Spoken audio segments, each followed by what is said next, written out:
Welcome to another edition of The Story Behind the Car. We're with Mark, and this is your 1966 Buick Skylark. Yep. And it is a cool car, Mark. The color is awesome. The interior is amazing. Well, thank you very kindly. I'd like to introduce you to Mayble. Okay. So I name all my cars. It just happened to be, it seemed like it fit. Yeah. It's got the Buick emblem on the... Yep.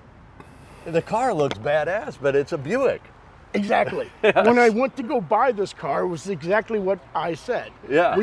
A friend of mine, we went to Chicago. We were going to look at a couple Chargers. We drove to Chicago. We drove those Chargers. We didn't like them. I went to Bonne Terre, Missouri after that and drove a 56 Chevy. Didn't care for that. It was a track car. It wasn't something that I could drive. The whole time down there, Tom, I'm back and forth. My buddy's on Craigslist and he's looking at this car. He's like, "Man, what about this?" Well, it's a Buick. Yeah. I'm like, no, it's not a fast car, So, long story short, after we came back from Bonne Terre and decided that we wasn't going to buy that Chevy, the next morning, it was 10, 11 o'clock in the morning, I called this guy that had this, and it was in Warrenton. So, I drove this far to look at all these other cars, and this was in Warrenton. So I went out and saw this. He had it on a rack. So the minute I walked in the door, I saw it. It was up in the air. I just absolutely fell in love with it. But now the story behind this is the very first car I ever bought with my own money was a 67 Olds Cutlass, which was teal. Almost identical body style, almost identical color. Wow. And I just fell in love with this thing because that's the one car I got rid of that I should have never done. So this was halfway done when I bought it. I wanted something. Yes, sir. Yeah. I wanted something that wasn't already done. I wanted to be able to finish it myself. Yes. So like I said, this had a good drivetrain, a pretty straight body. The interior was trashed pretty bad. I redid the whole interior from the bottom up, so the whole thing, top, bottom, all that. AC car too. Yeah, it does not have the compressor, so Yeah. I'm old school. Yeah. If I'm driving this thing, I don't need air conditioning. Yeah. I've got 2 cars with air conditioning. This is the cool factor. Okay. I had a 61 Buick, so I'm a Buick guy. I tell you what, now, I looked for a year to get a dash pad for this car. It took me a year to find that. I went to Arizona, Wisconsin, Chicago, all kinds of places. Ended up finding it in a rural junkyard in Jefferson City. So everything's close here. Yeah. You've looked everywhere, but you find everything else was close. Yeah. I was like, I couldn't believe it, So we drove up there and got that. So.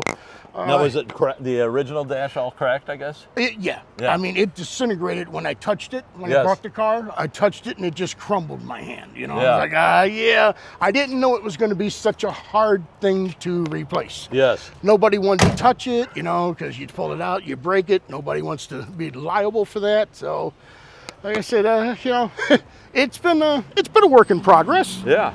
Can we see under the hood? Sure, absolutely. Well, I'm pretty satisfied with her. Let's see. Where are we at?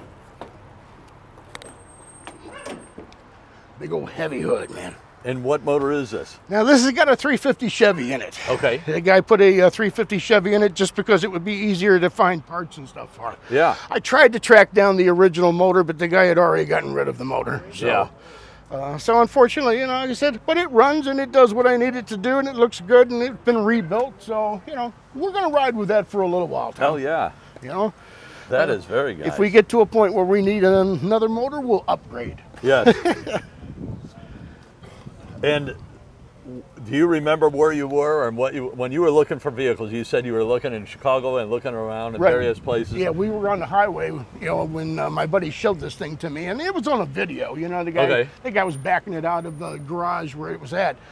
And I kept looking at it. It sounded really good, Yeah. But once again, we always said it was a Buick. Yeah. It was just like not what I was looking for at that time, But as soon as I seen it, it was love at first sight. Yes. So I had a vision for it, and this is it, And you mentioned the sound, so we're going to have to hear it. Oh, sure. It might scream. It's got a tight belt, though. Okay.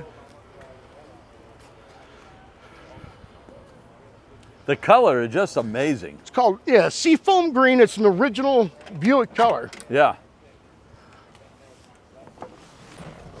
I'll move around to the back.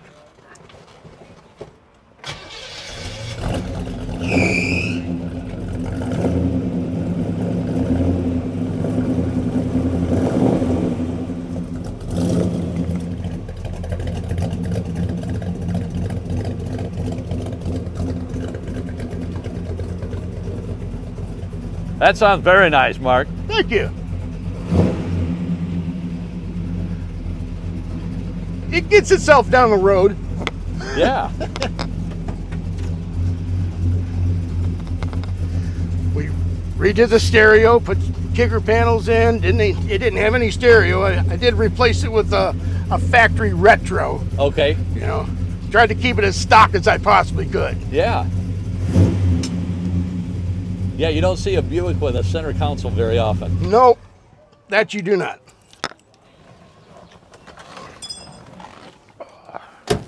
And what is your favorite memory of having the car? I think you only said you've had it for only a year, I believe. I've had it for a year, tracking down some of these parts.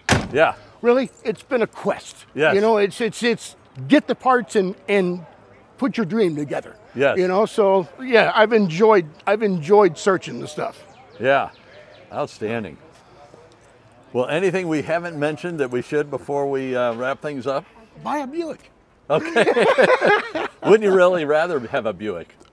Now that I have this, yeah. I think that was one of their slogans. Wouldn't you really rather have a Buick? I'm tickled to death with it. And you know, Tom, the places that I go, that it's unusual. You know, Yes. It's not the average car.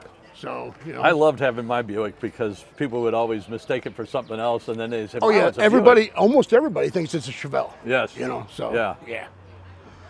Well, Mark, thank you so very, very much. It's been an absolute pleasure, sir. Yeah, thank you take care. again. Yep, thank you very much.